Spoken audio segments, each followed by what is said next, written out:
출애굽기 23장 14절부터 17절까지 말씀 읽겠습니다. 출애굽기 23장 14절부터 읽겠습니다. 너는 내년 3차 내게 절기를 지킬지니라.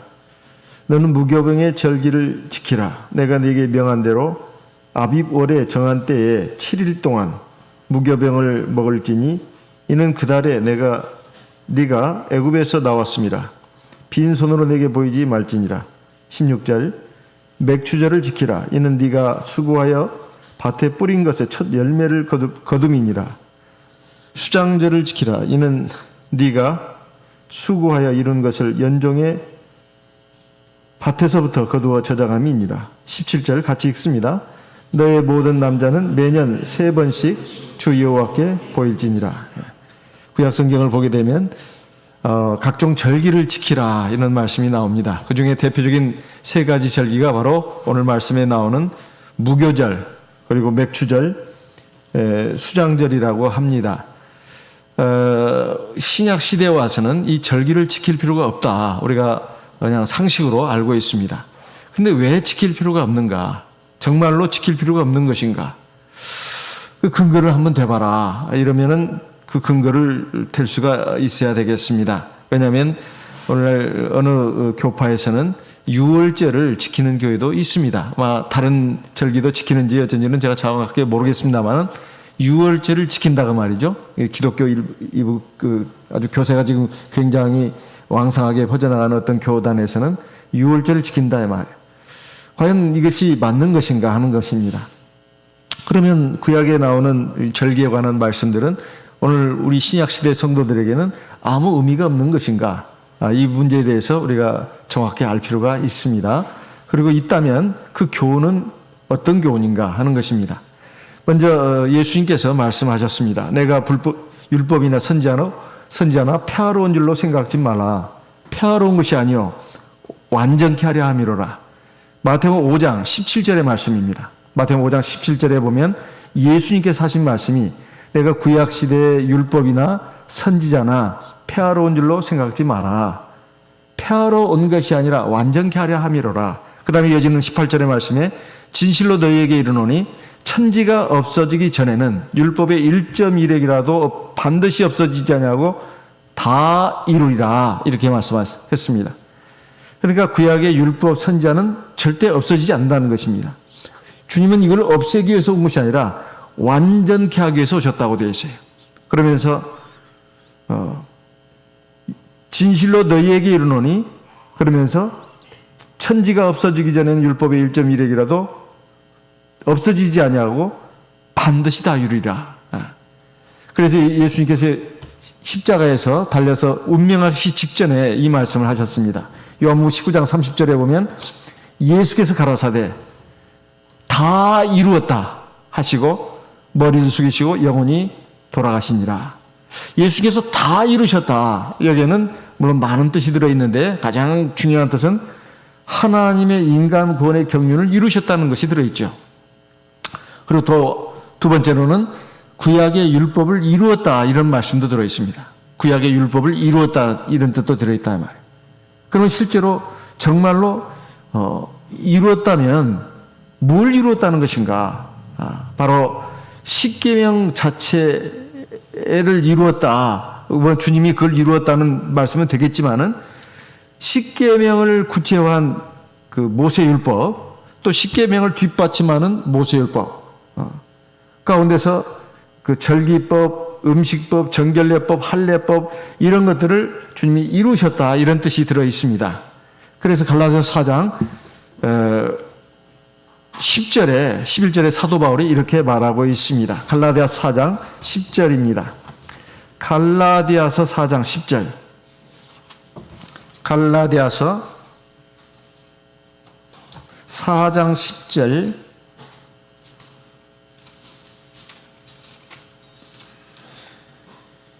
너희가 날과 달과 절기와 해를 삼가 지키니 내가 너희를 위하여 수고한 것이 헛될까 두려워하노라. 이것을 갖다가 9절에서는 초등학문이라고 말하고 있습니다.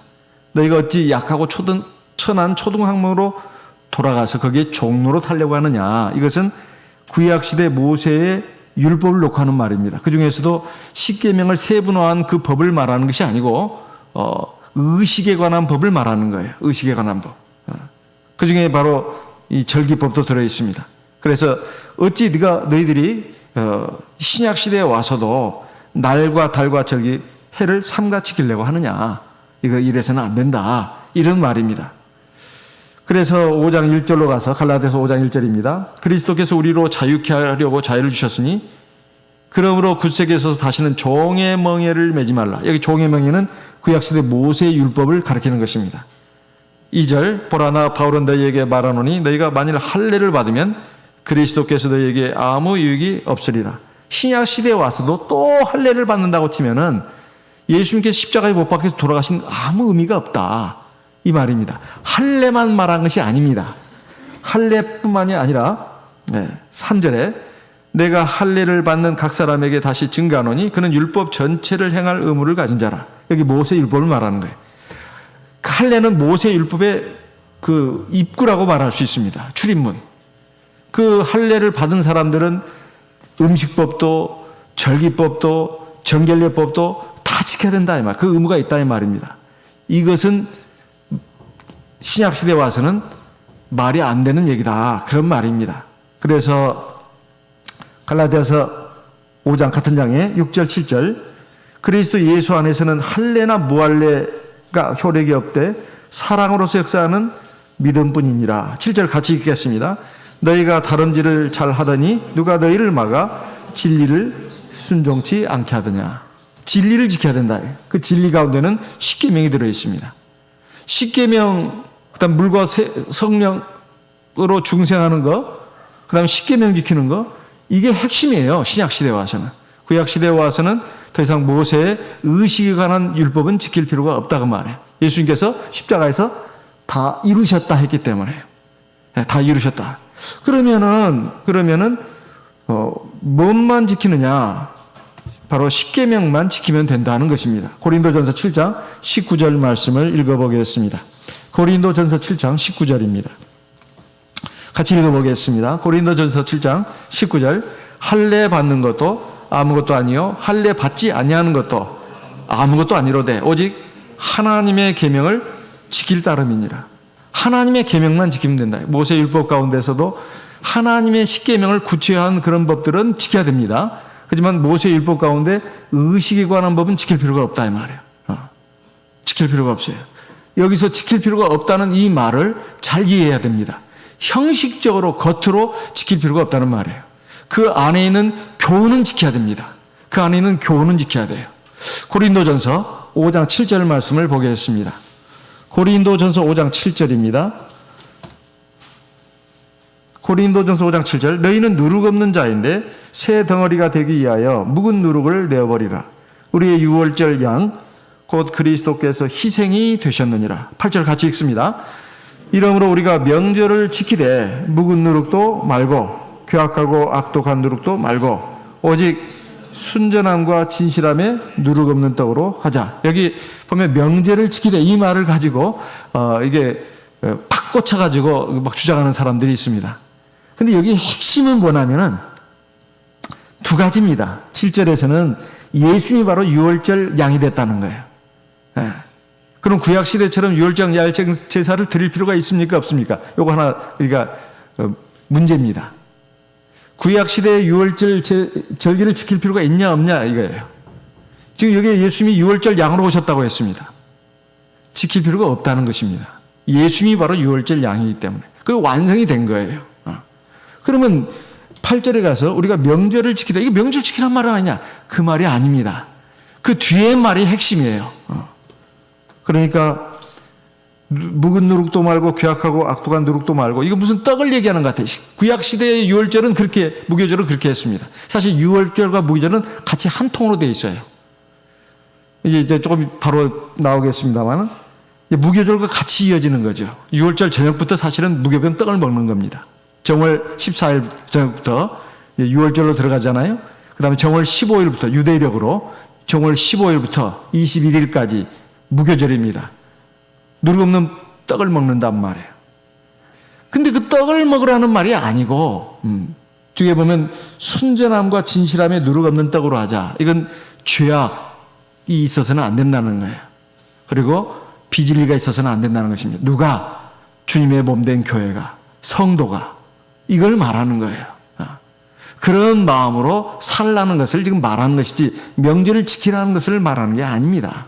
그러면 성경에 그 신약성경에 가서 곳곳에 모순되는 말이 나와요. 날과 달과 절기를 지킨다는 것은 이제 더 이상 필요 없다. 이게 신약성경 곳곳에서 나오는 말인데 유독 여기 가서 명절을 지키되 그 말을 딱 따가지고 구약의 명절을 절기를 지켜야 된다 말한다는 것은 이건 이해를 잘 못한 것이다. 그러니까 지키는 지금 내용, 정신을 지금 강조한 것이지 그 날을 정해서 지키라 그 말이 아닙니다. 그렇다면 예수님이 유월절 양으로 오셨는데 신약 시대도 여전히 유월절을 지킨다면 가장 중요한 중대한 범죄를 하는 것입니다. 예수님이 유월절 양으로 오신 것을 부인하는 거예요. 예수님이 유월절 양이 아니기 때문에 유월절 양의 제사를 계속 드리는 것입니다. 예수님이 유월절 양으로 오셨다면 이제 그걸로 완성이 된 것이다 이 말이에요. 그래서 유월절 절기를 지킬 필요가 없는 거죠. 다만 그 교훈은 지켜야 합니다. 그 교훈은 누룩 없고 그다음에 순전한 진실한 떡으로 해야 된다. 이거 떡을 말하는 게 아니라 이것은 바로 그 신앙을 말하는 것입니다. 진리, 신앙 이것이 죄악이나 비진리가 섞이지 않는 것이어야 된다. 이것을 강조하는 것입니다. 그렇다면 오늘 우리가 읽은 출애굽기 23장의 이 3대 절기에 대해서 우리가 실제로 이 무교절, 그 다음에 맥주절, 그리고 수장절 이것을 지켜야 되는가? 그 날짜를 지키라는 것이 아니라 거기에 있는 교훈은 여전히 살아서 그건 패한 것이 아니니까요. 주님이 완성한 것이니까 우리는 그 교훈을 우리가 오늘 신약 시대에도 지켜야 된다는 것입니다. 우리 잘 아는 바와 같이 맨 먼저 나오는 절기가 무교절 아니겠습니까? 이것은 유월절과 같이 묶어져 있는 한 세트 절기라고 봐야 된다고 우리가 많이 들었습니다. 유대력으로 하나님께서 이스라엘 백성들을 출애굽하게 할 때 하나님이 정월달을 딱 정했습니다. 이 달을 갖다가 이제 첫 달로 너희들이 삼아라. 그러면서 오늘부터 시작해가지고 열흘째 되는 날 너희들은 너희 가족을 위해서 흠없는 어린 양, 1년 된 어린 양, 양도 좋고 염소도 좋다. 출애굽 12장에 나오는 말씀입니다. 그래가지고 14일 저녁까지 간수했다가 14일 저녁에는 잡아가지고 온 가족이 같이 먹어라. 만약에 가족 수가 적은 사람들은 옆에 이웃집하고 같이 한 묶음으로 해도 된다. 하나님은 정말 자비로우신 분이죠. 그래가지고 그날 먹을 때 다 먹어라. 그리고 누룩이 없는 떡을 먹어라. 그리고 다음 날부터 15일입니다. 유대력으로 15일, 정월 15일부터 일주일간 무교절을 지키라는 거예요. 이게 무슨 의미가 있을까요? 이건 바로 이스라엘 백성들이 애굽의 죄악에서 벗어나가지고 하나님께 구원받은 백성이 된 것, 이걸 기념하라는 것입니다. 이게 첫 번째 의미예요. 이게 오늘날 우리 하나님의 백성들이 이 세상 죄악에서 벗어나서 하나님 앞에 구원받은 백성이 된 것을 기념하라는 것입니다. 이것이 오늘날에는 뭘로 통합이 됐나 하면은 안식일로 통합이 됐습니다. 안식일로. 그래서 신명기 5장에 보시게 되면 신명기 5장 15절 말씀, 신명기 5장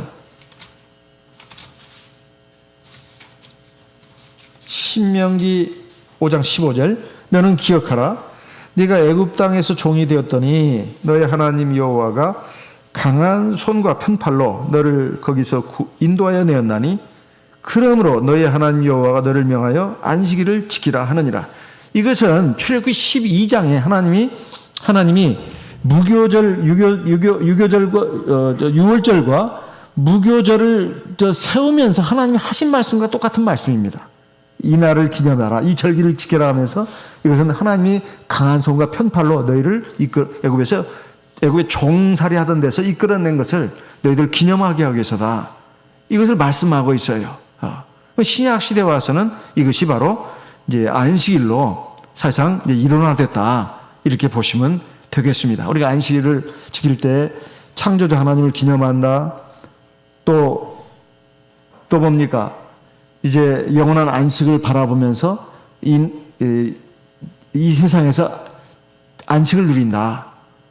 그리고 성회로 보이기 때문에 하나님의 말씀 또 성령의 기도를 통해서 우리가 거룩해지는 날이다. 다 많이 들은 말입니다. 그러나 여기에 빠지지 않는 것이 뭐냐면 우리가 이 세상 죄악에서 구원받은 것을 기념하는 날이라 하는 것입니다. 왜 기념하라고 했느냐? 다시 이 세상 죄악에 빠져들어가서는 안 된다는 거죠. 그럼 또 하나, 이 무교절이 어디로 또 통합이 됐나 하면은 바로 성찬례입니다. 성찬례. 안식일에, 영은회 때 주로 우리가 많이 하지 않습니까? 이 성찬을 할 때 바로 우리가 떠는 떡이 바로 주님의 살을 예표한다는 거죠. 요한복음 6장에 보게 되면 요한복음 6장에 47절에 내가 너희에게 진실로 너희에게 이르노니 믿는 자는 영생을 가졌나니 48절에 내가 곧 생명의 떡이로라 이렇게 말씀했습니다. 예수님 바로 생명의 떡이라는 거예요. 그래서 고린도전서 11장에 성찬과 관련해서 이렇게 주님이 사도 바울을 통해서도 계시로 주셨습니다. 고린도전서 11장 23절 고린도전서 11장 23절입니다. 내가 너희에게 전하는 것은 주께 받은 것이니 곧 주 예수께서 잡히시던 밤에 떡을 가지사 24절 축사하시고 떼어 가라사대 이것은 너희를 위하는 내 몸이니 이것을 행하여 나를 기념하라 하시고 이것은 6월절 예수님이 6월절 양으로 오셨다고 해가지고 예수님이 이제 제자들에게 십자가에 달리시기 전에 너희가 6월절 만찬을 준비해라 해가지고 6월절 그 마지막 이 세상에서 마지막 6월절을 갖다가 예수님이 제자들과 함께 지키셨잖아요. 그러면서 양은 이제 잡았지만은 그거 다 식사하고 나서 떡을 가지고 축사하면서 이것이 바로 너희를 위해 주는 내 몸이라 받아 먹어라 그러잖아요. 그리고 또 포도즙을 갖다가 축사하시고 나눠주시면서 이것은 내가 너희를 위하여 흘리는 내 언약의 피, 언약의 잔이다. 이렇게 말씀하지 않습니까? 그러니까 6월절, 예수님이 6월절 마지막으로 그 지키시던, 그 제자들과 지키시던 그때 나눠주신 떡이 바로 무교병이에요, 무교병. 누룩이 없는 거죠. 예수님의 몸을 상징합니다. 그러니까 구약시대의 무교절, 6월절과 무교절은 1년은 세례로 6월절 양 피의 제사를 우리가 믿음으로 받아들여가지고 세례를 받으면 우리가 구원을 받지 않습니까? 예수의 보혈로 어린 양의 피죠. 문설주 임방에 바른 것처럼. 또한 날짜로 본다면 바로 이제 안식일이 이제 사실상 일어나됐다. 그다음에 떡으로 본다면 성찬례 때 우리가 먹는 그 누룩이 없는 그 떡이 바로 예수님의 몸을 상징하는데 바로 이게 무교병 떡이다.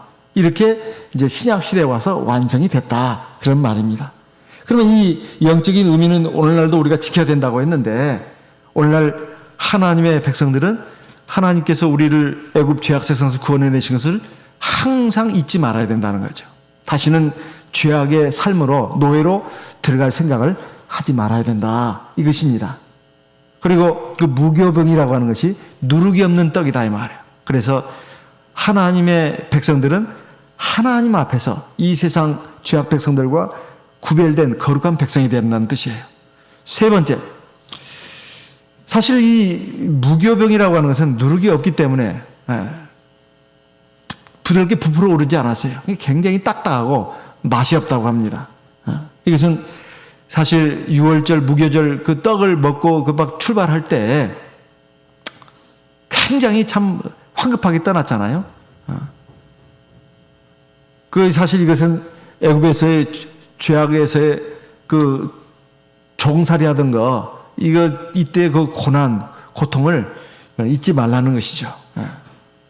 그래서 이것을 갖다가 기념하라는 것입니다. 이것은 내 자신의 존재, 삶의 목적을 뚜렷하게 각인시키는 재확인하는 그 신앙적인 행위라고 할 수 있다, 이런 말입니다. 그 다음 두 번째는 맥추절입니다.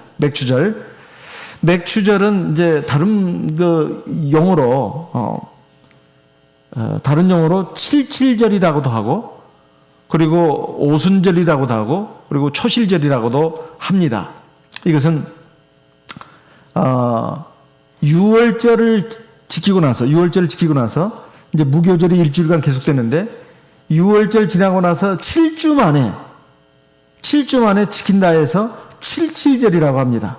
일주일이 7일이잖아요. 7주면 77에 49. 그 다음 날이 50일이지 않습니까? 49에다 하루를 더하면 50일이란 말이에요. 그래서 오순절이라고도 한다. 오순은 50일을 오순이라고 합니다. 그 한자어로. 그래서 6월절 지나서부터 이제 무교절부터 시작해가지고 50일 만에 지킨다 해서 오순절이라고도 하고 맥추절이라고 하는데, 우리 한국식으로 말하면, 또 미국식으로 말하면, 우리 한국으로는 추석이 되겠고, 미국으로 말하면 추수감사절이 됩니다. 그러니까 농사를 져가지고 이제 봄에 양력으로는 한 5월, 6월경이라고 그래요. 이제 밀 수확을 하고 나서 첫 열매를 드린다 해서 초실절이라고도 한다고 합니다. 이것은 이제 신명기 16장에 아주 9절부터 12절까지 좀 자세히 나옵니다. 그래서 이 신명기 16장 9절로 12절에 보게 되면 이렇게 말씀하고 있습니다. 신명기 16장 9절 보겠습니다. 신명기 16장 9절. 신명기 16장 9절. 7주를 계수할지니 곡식의 낫을 대는 첫날부터 7주를 계수하여 네 하나님 여호와 앞에 칠칠절을 지키되 네 하나님 여호와께서 네게 복을 주신 대로 네 힘을 헤아려 자원하는 예물을 드리고, 11절 너와 네 자녀와 노비와 네 성중에 가는 레위인과 및 너희 중에 있는 객과 과와 과부가 함께 네 하나님 여호와께서 네 그 이름을 두시려고 택하신 곳에서 네 하나님 여호와 앞에서 즐거워할지니라. 즐거워하는 절기예요, 이것은. 그러니까 농사를 짓고 나서 참 그 수확이 참 너무나 감사하다는 거예요. 그래서 첫 열매를 하나님께 드리라는 거예요. 그러면서 여기 너와 네 자녀, 네 집에 있는 노비, 네 성중에 가는 레위인, 이건 제사장들을 말합니다. 하나님 앞에 전적으로 이렇게 제사를 드리는 걸 전담하는 그 제사장들. 그 다음에 너희 중에 가는 나그네, 고와 과부 함께 음식을 나누면서 즐거워하라는 거예요. 우리나라의 추석, 미국의 추수감사절과 사실 비슷한 의미가 있습니다. 추수 곡식에 대해서 하나님께 감사라는 거예요. 이것은 보통 사람들이 농사 전문가들이 하는 말이 있습니다. 농사의 열매는 95%가 자연의 혜택이고 5%가 농부의 수고라고 합니다. 이건 이제 세상 사람들이 하는 말이에요. 농사를 아무리 이 농부가 피땀 흘려서 애쓰게 지어도 그건 5%밖에 안 된다는 거예요.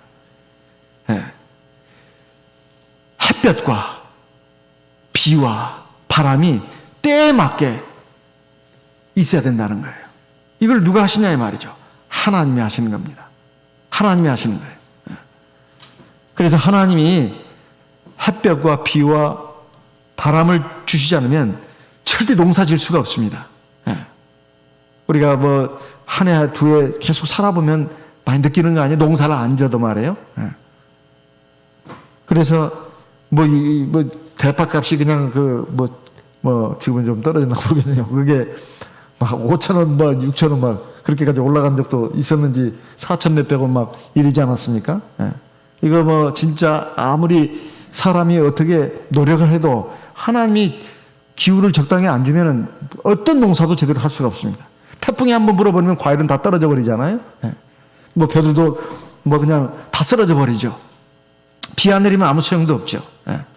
그래서 한 해 동안에 우리가 먹을 수 있는 양식을 공급해 주신 하나님, 그리고 내 생업을 통해서 내가 살아갈 수 있는 힘, 그런 것을 주시는 하나님, 나를 지켜주시고 내 삶을 보살펴 주시는 하나님께 감사라는 거예요. 이게 바로 맥추절입니다. 맥추절. 다른 말로는 오순절 혹은 칠칠절, 초실절이라고도 하는데, 이것은 영적으로 바로 첫 열매를 드린다. 이건 하나님 앞에 구원의 은혜 감사라는 그런 의미도 들어 있습니다. 이 첫 열매는 사실 예수님의 육체 부활을 갖다가 예표하는 것입니다.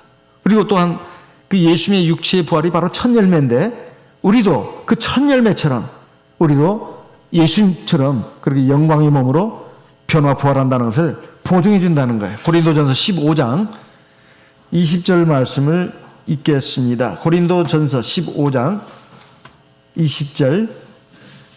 고린도전서 15장 20절.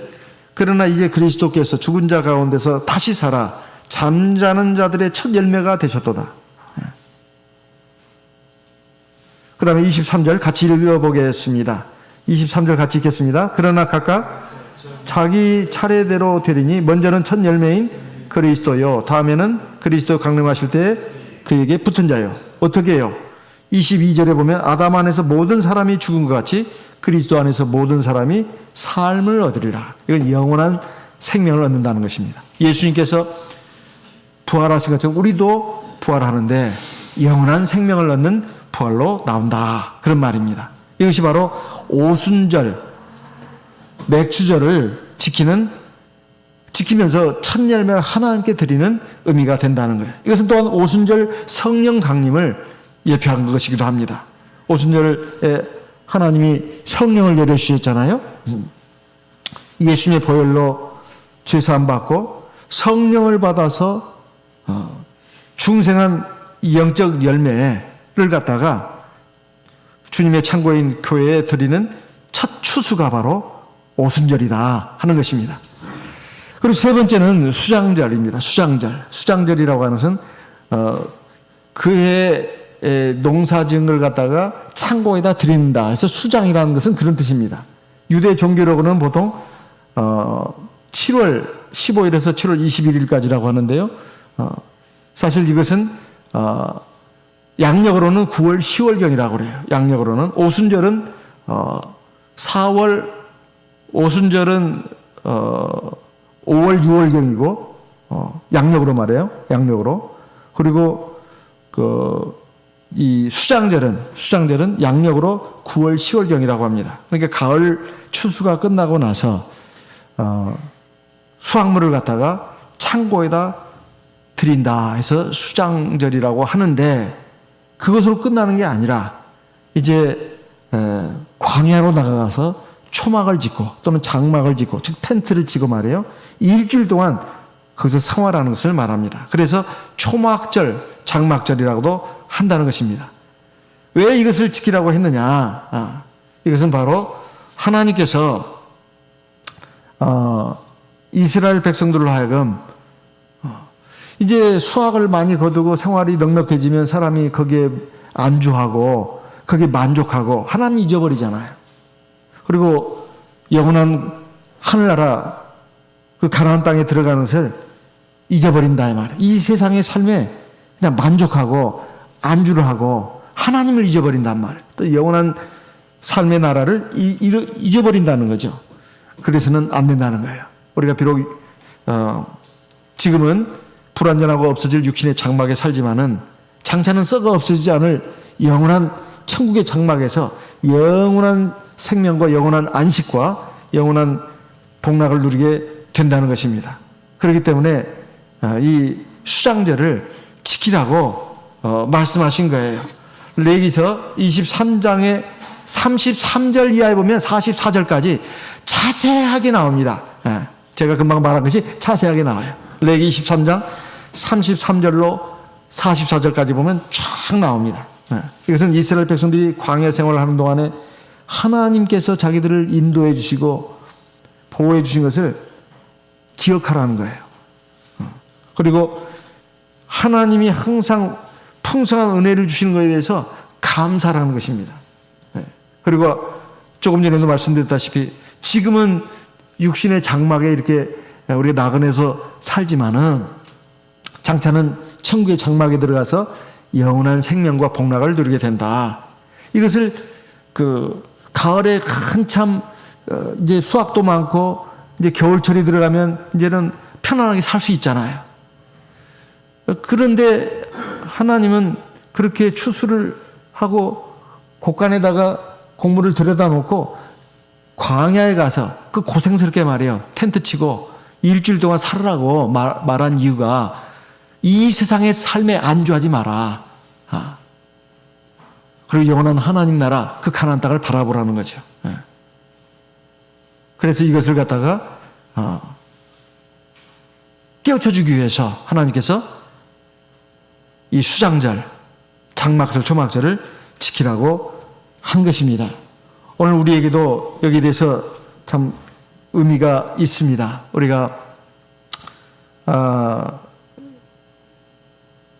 지금까지 살아오면서 내 주변에 사랑하는 사람들이 이렇게 세상을 뜨는 모습을 자꾸 보지 않습니까? 이번에 이제 코로나 사태를 통해서 저도 어제 백신을 맞았습니다. 아침에 좀 컨디션이 조금 안 좋아가지고 잠깐 조금 쉬었는데요.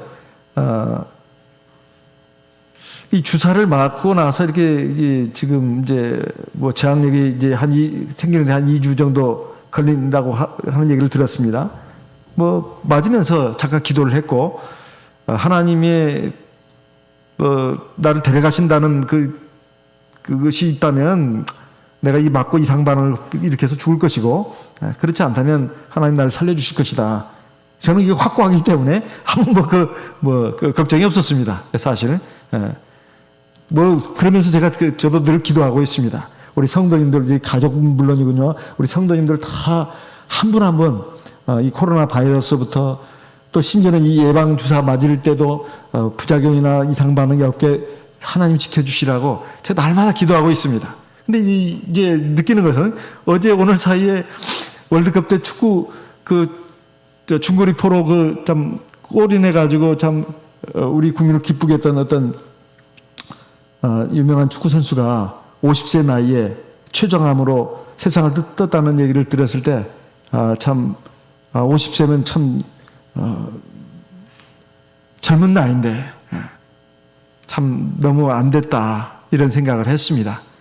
근데 거기에 대해서 또 한창 유명 스타로 이름을 날리는 어떤 서울대 의대를 나와가지고 매스컴에도 많이 나오는 그 인물도 아주 헌출한 어떤 의사가 자기는 폐암 지금 갖고 있어가지고 제주도에 가 있다고 반려견하고 지금 생활하고 있다고. 부인도 의사 아닙니까? 굉장히 유명한 사람입니다. 그래서 자기가 자기 아내하고 늘 하는 말이 항상 감사하고 그 다음에 행복해하는 마음을 갖자. 진짜 부질없는 욕심 버리자. 그걸 서로 다짐한다는 거예요. 그 의사의 나이가 몇 살인가 제가 한번 보니까 55세더만요. 빨리 깨달아야 됩니다. 그거. 항상 모든 날마다의 삶에 대해서 감사해야 하고 행복해하는 마음을 가져야 돼요. 부질없는 욕심 버려야 된다는 거예요. 우리가 뭐 국내 여행이든 해외 여행을 할 때 여행을 잘하는 사람들이 가지는 지혜가 있어요. 뭔지 아십니까? 최소한의 짐만 가지고 가는 거예요. 그 여행용 가방 말이에요. 뭘 얼마나 넣겠습니까? 무겁기만 하죠. 다 쓰지도 못합니다. 며칠 있다가 오는 거 말이에요. 잔뜩 하면은 막 그것 때문에 짐이 돼가지고 여행 다니지도 못해요. 그리고 막상 가서 보면 사람이 사는데 필요한 것이 별 것이 없다. 이걸 느낍니다. 근데 우리는 막 그냥 세상 살아가는 데 있어서 여러 것들에 대해서 부질없는 욕심을 부리고 집착을 하고 이거 참 무서운 일이다 이 말이에요. 그러나 이제 얼마 때가 되면은 이제 세상 삶하고 작별할 날이 오지 않습니까? 그것을 한번 생각해 볼 때 내가 정말로 하나님 나라에 들어갈 그런 준비를 해야 된다. 그것은 바로 이 세상의 삶을 하나님을 기쁘게 하고 하나님 보시기에 아름다운 삶을 살아야 된다. 또 하나님 보시기에 온전한 사람이 돼야 된다 하는 거 아니겠어요? 그것이 진짜 또 행복한 삶이죠. 사실은 이 세상에서도. 그러니까 우리가 세상 많은 사람들처럼 그렇게 집착하고 욕심 부리면 안 된다. 이것을 가르쳐주는 것이 바로 수장절이다 이거예요. 수장절. 초막절, 장막절. 그러니까 아무리 농사를 많이 져가지고 그냥 국간에 그냥 곡식을 막 꽉 채워놨다 하더라도 그거 가지고 막 자부심 느끼고 그거 가지고 내가 막 퍼지게 그냥 즐기고 먹고 마시고 하면서 살아야 되겠다. 그런 생각 버리고 광야에 가서 일주일 동안 텐트 치고 살아. 네 삶은 광야에서의 나그네 삶이야. 하나님 그걸 하나님의 백성들에게 깨우쳐 주시기 위함입니다. 사실이잖아요. 또 삶을 살고 보면 그게 하나도 틀린 말씀이 아니에요. 빈손으로 왔다가 빈손으로 가는 우리 나그네 삶에서 정말로 내가 하나님을 인정하지 않고 하나님을 떠나서 사는 세상 사람들처럼 물질적인 것, 현실적인 삶에 대해서 그 욕심 부리고 집착하고 이거 다 나중에 부질없는 짓이다. 이걸 나중에 가서 깨닫고 후회하고 한탄하지 말고 내게 주어진 것에 대해서 하나님 앞에 감사하고 행복해하고 그리고 조심하는 이 삶을 살아야 된다는 거예요. 아까 그 의사가 하는 말은 자기 부부간에 하는 말이 모든 일에 감사하고 그 다음에 행복하고 조심하자. 그래서 감행조 이렇게 지금 현재 자기 집에 그 모토로 삼았다네요. 감행조. 그렇게 늘 외친답니다. 둘이 한 사람은 서울에 있고 한 사람은 제주도에 있어가지고 지금 몸의 그 건강을 회복을 위해서 그러면서 지금 요즘 삶이 참 행복하다는 거예요. 이것을 우리가 빨리 깨닫는다면 내게 세상에 살면서 내가 어떤 일을 하더라도 어떤 위치에 있더라도 항상 하나님 앞에 감사하고 행복해하고 그리고 내가 하나님 보시기에 뭐가 정말 선한 삶인가 그리고 어떻게 해야 내가 하나님이 기뻐하시는 사람이 될까 여기다 초점을 맞추고 사는 것이 후회 없는 삶을 사는 것이다 하는 것입니다. 그래서 세 번째가 바로 성도의 나그네의 삶에서 하나님 앞에서 추구해야 될 삶이 무엇인가를 깨닫도록 하기 위해서입니다. 그래야 우리가 영원한 이제 하나님 나라의 장막에 들어가는 것이다. 이런 말씀입니다. 그래서 고린도전서 5장의 1절로 쭉 보게 되면 땅에 있는 장막집이 무너지면 우리에게 영원한 장막집이 우리에게 주어질 것을 우리가 기다린다고 하지 않았습니까? 그래서 믿음의 위인 아브라함이 그걸 모범으로 보였잖아요. 히브리서 11장 9절에 보면 믿음으로 저가 외방에 있는 것 같이 약속하신 땅에 우거하여 동일한 약속을 유업으로 함께 받은 이삭과 야곱으로 더불어 장막에 거하였으니 히브리서 11장 10절 왜 그렇게 했냐 이 말이죠. 이는 하나님의 경영하시고 지으실 터가 있는 성을 바랐습니다.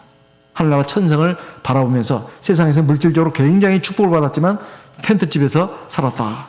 그 이유가 바로 하나님 나라를 바라보는 마음을 잃지 않기 위해서 약속하신 땅에 왔지만은 이방 땅의 나그네로 사는 것처럼 살았다. 이렇게 말하고 있습니다. 그래서 계시록 21장 1절로 7절 오면 새 하늘과 새 땅이 펼쳐지면서 하늘에서 새 예루살렘 성이 내려온다고 하지 않았습니까? 그 아름다움을 보니까 신부가 신랑을 위하여 단장한 것 같이 아주 아름답더라. 그래 돼 있고 그리고 그 뒤에 보게 되면 더 이상 죽지 않고 늙지 않고 눈물 흘릴 일 없고 하나님이 항상 함께 하셔가지고 그를 신의 물가로 인도하신다고 되어 있습니다. 그리고 만물이 새롭게 영화롭게 변화돼가지고 다 주어진다고 되어 있어요. 이기는 자는 이것들을 유업으로 얻으리라. 이것이 계시록 21장 7절에 나오는 말씀이에요. 우리가 이 결론을 쭉 안다면 그 결론을 바라보면서 현재의 삶을 내가 어떻게 정확하게 바라보고 어떻게 사는 것이 지혜롭고 올바른 삶인가 하는 것에 대해서 우리가 늘 생각을 해야 되겠습니다. 그래서 신약 시대에 와서는 무교절 그리고 또 맥추절, 오순절이죠.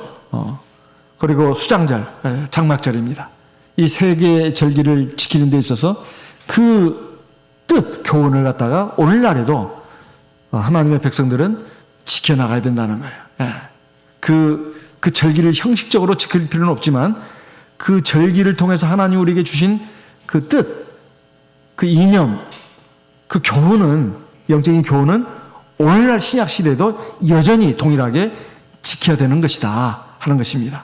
저와 우리 모든 성도님들 정말 믿음을 가지고 무교절, 영적인 무교절, 영적인 오순절, 영적인 장막절을 우리가 지켜나감으로써 영원한 하나님 나라에 들어가는 백성 되시기를 바랍니다.